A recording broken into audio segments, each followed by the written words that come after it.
ಈಗ ಭಕ್ತರು ಅಂತ ನೋಡಿದಾಗ ಒಂದು ಈ ವರ್ಗದ ಭಕ್ತರು ತಮ್ಮ ಹರಕೆಯನ್ನು ಹೊತ್ಕೊಳ್ಳುವಂಥದ್ದಾಗಲಿ ಅಥವಾ ತಮ್ಮ ಹರಕೆ ಈಡೇರಿದಾಗ ಮತ್ತೆ ಮತ್ತೆ ಬಂದು ಭೇಟಿ ಕೊಟ್ಟು ಅಲ್ಲಿ ನಮಸ್ಕರಿಸಿ ಹೋಗ್ತಕ್ಕಂಥ ಒಂದು ಪ್ರತೀತಿ ಇದೆ. ಇದರ ಜೊತೆಗೆ ಬೇರೆ ಬೇರೆ ಅಂತ ಈಗ ಬೇರೆ ಬೇರೆ ಈಗ ನೀವು ಹೇಳಿದ್ರಿ ಗೋರಖ್ಪುರದಿಂದ ಬಂದಿದ್ರು, ಈ ರೀತಿ ಬೇರೆ ಬೇರೆ ರಾಜ್ಯದಿಂದನೋ ಅಥವಾ ಬೇರೆ ಬೇರೆ ದೇಶದಿಂದ ಈ ಥರ ಬಂದಿರತಕ್ಕಂಥ ಉದಾಹರಣೆಗಳಿದೆಯಾ? ಪ್ರತಿದಿನೂ ಹೊರ ರಾಜ್ಯದಿಂದ ಬರ್ತಕ್ಕಂಥ ವೃಕ್ಷ ಪ್ರೇಮಿಗಳು ಜೊತೆಗೆ ಆ ಕಲ್ಪ ವೃಕ್ಷದ ದರ್ಶನವನ್ನು ಪಡ್ಕೊಂಡು ಅಲ್ಲಿ ಪ್ರೇಯರ್ ಮಾಡಬೇಕು, ಪ್ರಾರ್ಥನೆ ಮಾಡಬೇಕು ಅನ್ನತಕ್ಕಂತಹ ಭಕ್ತರೇ ಬಾಳೆ. ಪಕ್ಕದಾದಂತಹ ಆಂಧ್ರ ಪ್ರದೇಶದಿಂದ ಬರ್ತಾರೆ, ತಮಿಳುನಾಡಿಂದ ಬರ್ತಾರೆ, ಮಂಗಳೂರು ಭಾಗದಿಂದ ಬರ್ತಾರೆ, ಮಹಾರಾಷ್ಟ್ರ ಭಾಗದಿಂದ ಬರ್ತಾರೆ, ಮತ್ತು ಸಾಕಷ್ಟು ಜನ ವಿದೇಶದಿಂದ ಈ ವೃಕ್ಷಗಳ ಬಗ್ಗೆ ಅಧ್ಯಯನ ಮಾಡಲಿಕ್ಕೆ ಬರ್ತಾರೆ ವಿದ್ಯಾರ್ಥಿಗಳು.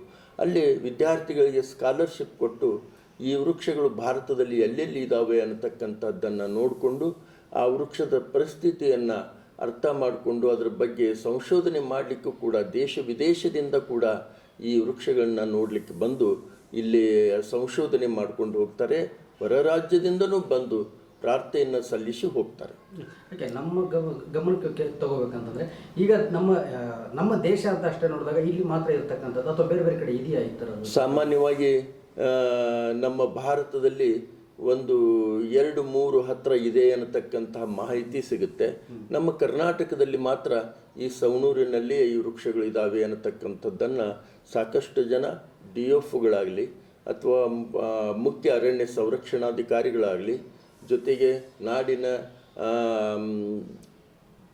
ಪ್ರವಾಸಿಗರು ಬಂದಂಥ ಈ ಪ್ರವಾಸಿಗರು ಅಂದರೆ ಸಾಮಾನ್ಯವಾಗಿ ದೇಶ ವಿದೇಶಗಳನ್ನು ಸುತ್ತಕೊಂಡು ಪ್ರವಾಸವನ್ನು ಮಾಡಿ ದೇಶದಲ್ಲಿ ಎಲ್ಲೆಲ್ಲಿ ಇಂಥ ವೃಕ್ಷಗಳಿದಾವೋ ಅನ್ನತಕ್ಕಂಥದ್ದನ್ನು ನೋಡ್ತಕ್ಕಂಥವ್ರು ಇವರೆಲ್ಲ ಬಂದು ನೋಡಿದಾಗ ನಮ್ಮ ಕರ್ನಾಟಕದಲ್ಲಿ ಇಲ್ಲಿ ಮಾತ್ರ ಈ ವೃಕ್ಷಗಳಿದ್ದಾವೆ ಅನ್ನತಕ್ಕಂಥ ಮಾತನ್ನು ಹೇಳ್ತಾರೆ.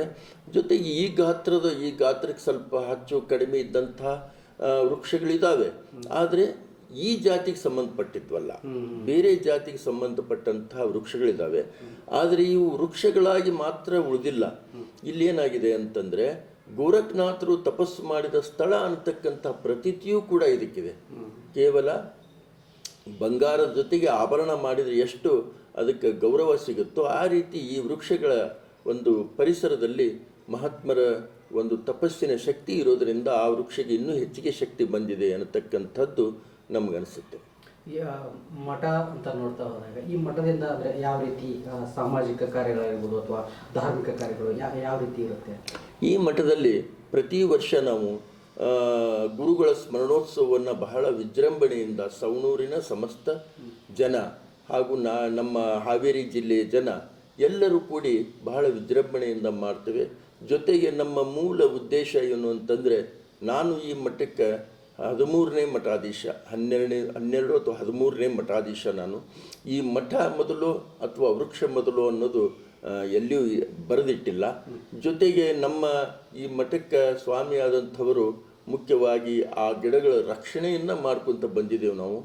ಸರ್ಕಾರದಿಂದಾಗಲಿ ಇವತ್ತಿನವರೆಗೂ ಯಾವುದೇ ಸೌಲಭ್ಯಗಳು ಅಲ್ಲಿ ಸಿಕ್ಕಿಲ್ಲ. ಸಾಕಷ್ಟು ಬಾರಿ ನಾವು ರಾಜ್ಯದ ಅರಣ್ಯ ಮಂತ್ರಿಗಳಿಗೆ, ಫಾರೆಸ್ಟ್ ಡಿಪಾರ್ಟ್ಮೆಂಟ್ನವರು ಇಲ್ಲಿ ಬಂದಿರ್ತಾರೆ. ಪ್ರತಿ ಸರಿನೂ ಅಧಿಕಾರಿಗಳು, ರಾಜಕಾರಣಿಗಳು ಆ ವೃಕ್ಷವನ್ನು ನೋಡಲು, ದರ್ಶನವನ್ನು ತಗೊಳ್ಳೋಕೆ ಬಂದಿರ್ತಾರೆ. ಅವರಿಗೆಲ್ಲ ನಿವೇದನೆ ಮಾಡ್ಕೊಂಡಿದ್ದೀವಿ. ಮಾಡಿಕೊಂಡು ಇನ್ನೂ ರಕ್ಷಣೆಯಾಗಿ ಆ ವೃಕ್ಷಗಳು ಇನ್ನೂ ಸಮಾಜಕ್ಕೆ ಮನುಷ್ಯನಾದಂಥ ನಾವು ನಶಿಸ್ತೀವಿ, ಆದರೆ ಮುಂದೆ ಬರ್ತಕ್ಕಂಥ ಜನಕ್ಕೆ ಆ ವೃಕ್ಷಗಳು ನೋಡಲಿಕ್ಕೆ ಸಿಗಲಿ ಅನ್ನತಕ್ಕಂಥ ಉದ್ದೇಶ ನಮ್ಮದು ಆಗಿರೋದ್ರಿಂದ ಅವನ್ನ ರಕ್ಷಣೆ ಮಾಡೋದೇ ನಮ್ಮ ಮುಖ್ಯ ಗುರಿ ಅನ್ನತಕ್ಕಂಥದ್ದನ್ನು ಹೇಳಬಹುದು. ಸೊ ಈಗ ಹಾವೇರಿ ಜಿಲ್ಲೆ ಅಂತ ತಕ್ಷಣ ಅತಿ ಹೆಚ್ಚು ಮಠ ಮಂದಿರಗಳನ್ನು ಹೊಂದಿರತಕ್ಕಂಥ ಜಿಲ್ಲೆ ಅನ್ನೋದು ಪ್ರತೀತಿ ಇದೆ. ಅಷ್ಟೊಂದು ಮಠಗಳ ಪೈಕಿ ಈ ಮಠವನ್ನು ತುಂಬ ವಿಶೇಷವಾಗಿ ಕಾಣ್ತಕ್ಕಂಥ ಭಕ್ತರ ಬಗ್ಗೆ ಏನು ಹೇಳಕ್ಕೆ ಇಷ್ಟಪಡ್ತೀರಾ, ಅಥವಾ ಯಾಕೆ ಅಷ್ಟೊಂದು ವಿಶೇಷವಾಗಿ ಕಾಣ್ತಾರೆ? ಈ ಮಠ ಒಂದಾನೊಂದು ಕಾಲದೊಳಗೆ ಏನೂ ಇಲ್ಲದೇ ಇರತಕ್ಕಂಥ ಒಂದು ಅಡವಿಯೊಳಗಿರ್ತಕ್ಕಂಥ ಮಠ. ಈ ಮಠ ಭಕ್ತರ ಮಠ. ಇವತ್ತು ಭಕ್ತರು ಮತ್ತು ಹಾವೇರಿ ಜಿಲ್ಲೆಯ ಜನ ರಾಜಕಾರಣಿಗಳಿಂದ ಹಿಡಿದು ಪ್ರತಿಯೊಬ್ಬರು ಸಹಾಯ ಮಾಡಿದ್ದಕ್ಕೆ ಇವತ್ತೇ ಇಲ್ಲಿ ಈ ಮಠದಲ್ಲಿ LKGಯಿಂದ ಹಿಡಿದು B.Ed ವರೆಗೂ ಕೂಡ ಶೈಕ್ಷಣಿಕ ಕ್ರಾಂತಿಯನ್ನು ಮಾಡಿದ್ದೇವೆ. ಸುಮಾರು 800 ವಿದ್ಯಾರ್ಥಿಗಳು ನಮ್ಮ ಶ್ರೀಮಠದಲ್ಲಿ ಓದ್ತಾ ಇದ್ದಾರೆ. ಪ್ರಾಥಮಿಕವಾಗಿ ಹೈಸ್ಕೂಲ್ ಆಗಲಿ, ಜೊತೆಗೆ PUC ಸೈನ್ಸ್ ಆಗಲಿ, ಆರ್ಟ್ಸು ಕಾಮರ್ಸ್ ಆಗಲಿ, ಪ್ಯಾರಾಮೆಡಿಕಲ್ ಆಗಲಿ, TCH ಆಗಲಿ, ಜೊತೆಗೆ B.Ed ಆಗಲಿ, ಈ ಎಲ್ಲ ಶಿಕ್ಷಣ ಸಂಸ್ಥೆಗಳನ್ನ ಈ ಮಠದ ಆವರಣದಲ್ಲಿ ನಡೆಸ್ತೇವೆ. ಜೊತೆಗೆ ಈ ಮಠದಲ್ಲಿರ್ತಕ್ಕಂಥ ಈ ಕಲ್ಪ ವೃಕ್ಷಗಳೇನಿದ್ದಾವೆ, ಆ ಕಲ್ಪ ವೃಕ್ಷಕ್ಕೆ ನಮ್ಮ ಶ್ರೀಮಠಕ್ಕೆ ಬರ್ತಕ್ಕಂಥ ಯಾವುದೇ ಭಕ್ತರು ಯಾರೇ ಬಂದರೂ ಕೂಡ ಗೌರವದಿಂದ ಕಾಣ್ತೇವೆ, ಅವರನ್ನು ಪ್ರೀತಿಯಿಂದ ಕಾಣ್ತೇವೆ. ಅವರ ಪ್ರೀತಿ ವಿಶ್ವಾಸಕ್ಕೆ ನಮ್ಮ ಶ್ರೀಮಠ ಯಾವಾಗಿದ್ದರೂ ತೆರೆದ ಬಾಗಿಲಾಗಿರುತ್ತೆ ಅನ್ನೋದಕ್ಕೋಸ್ಕರವಾಗಿ ಭಕ್ತರು ಈ ಮಠವನ್ನು ಹೆಚ್ಚಿಗೆ ಪ್ರೀತಿ ಮಾಡ್ತಾರೆ. ಇದು ನಮ್ಮ ಮಠಪ್ಪ, ಜಾತ್ಯತೀತವಾಗಿ ಈ ಮಠವನ್ನು ಪ್ರೀತಿ ಮಾಡ್ತಾರೆ ಅನ್ನತಕ್ಕಂಥ ಭಾವನೆ ನಮ್ಮದು. ಈಗ ಈ ವಿದ್ಯಾರ್ಥಿಗಳಿಗೆ ಶಿಕ್ಷಣ ಕೊಡುವಂಥದ್ದಾಗಿರಲಿ, ದೊಡ್ಡ ಮುಸ್ಲಿಮರ ಒಂದು ಈ ಮಠದ ಒಂದು ಆಧ್ಯಾತ್ಮಿಕತೆ ಇವೆಲ್ಲ ನೋಡಿದಾಗ ಎಲ್ಲೋ ಒಂದು ಕಡೆ ಇದು ಒಂದು ಹಿರಿಮೆನ ಹೆಚ್ಚುತ್ತೆ. ಒಂದು ಕಡೆ ಈಗಿನ ಒಂದು ಜನ್ರೇಷನ್, ಒಂದು ಯುವ ಪೀಳಿಗೆ ಆಗಿರ್ಬೋದು, ಎಲ್ಲೋ ಒಂದು ಕಡೆ ಆಧ್ಯಾತ್ಮದಿಂದ ದೂರ ಸರಿತಾ ಇದ್ದಾರೆ ಅಂತ ಅನಿಸುತ್ತಾ ನಿಮಗೆ? ಇವತ್ತಿನ ದಿನಮಾನಗಳಲ್ಲಿ ಟೈಮೇ ಇಲ್ಲ ಜನಕ್ಕೆ. ಸಾಕಷ್ಟು ಭಾಗದೌಡಿನೊಳಗೆ ಜನ ಇರ್ತಾರೆ. ಇಂಥ ಸಂದರ್ಭದೊಳಗೆ ಮೊದಲು ಪ್ರತಿ ಮನೆಯಲ್ಲೂ ಭಜನೆ ಮಾಡ್ತಾಯಿದ್ರು. ನಮ್ಮಲ್ಲಿರ್ತಕ್ಕಂಥ ಸಂಸ್ಕಾರವನ್ನು ತಂದೆ ತಾಯಿ ಕೊಡ್ತಾಯಿದ್ರು. ಇವತ್ತೇ ಜನಗಳಿಗೆ ವೇಳೆಯ ಅಭಾವ, ಜೊತೆಗೆ ತಮ್ಮ ಜೀವನಕ್ಕೆ ಉಪಯೋಗ ಆಗ್ತಕ್ಕಂಥ ವಿದ್ಯೆಯನ್ನು ಕಲೀಲಿಕ್ಕೆ ಜನ ಹಾತೊರಿತಾ ಇದ್ದಾರೆ. ಆಧ್ಯಾತ್ಮದ ಕಡೆ, ಧರ್ಮದ ಕಡೆ, ನಮ್ಮ ಧಾರ್ಮಿಕ ವಿಧಿವಿಧಾನಗಳ ಬಗ್ಗೆ ಜನರಲ್ಲಿ ಸ್ವಲ್ಪ ಏನಂತಂದರೆ ಆಸಕ್ತಿ ಕಡಿಮೆ.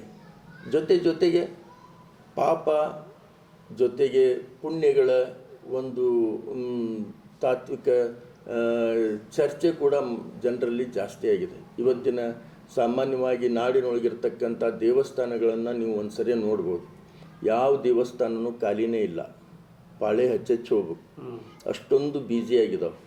ಅಷ್ಟೊಂದು ದೇವರ ದರ್ಶನಕ್ಕಾಗಿ ಇಷ್ಟೊಂದು ಜನ ಹಾತೊರಿತಾ ಇದ್ದಾರೆ ಅಂತಂದರೆ ಏನಪ್ಪ ಅಂತಂದರೆ ದೇವರ ಬಗ್ಗೆ ಜಾಗೃತಿ ಹೆಚ್ಚಿಗೆ ಆಗಕತ್ತೈತಿ ಅಂಥೇಳಿ ತಿಳ್ಕೊಬೇಕೇ ವಿನಃ ನಾವು ಅವ್ರಿಗೆ ಕಡಿಮೆ ಏನಾಗ್ತಾ ಇಲ್ಲ. ದೇವಸ್ಥಾನಗಳು ಹೆಚ್ಚಿಗೆ ಆಗತ್ತವು.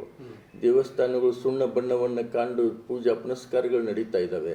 ಇವು ಶಬರಿಮಲೆ ಯಾತ್ರೆ ನೋಡ್ತಾ ಇದ್ದೀರಿ, ಶ್ರೀಶೈಲ ಯಾತ್ರೆ ನೋಡ್ತಾ ಇದ್ದಾರೆ.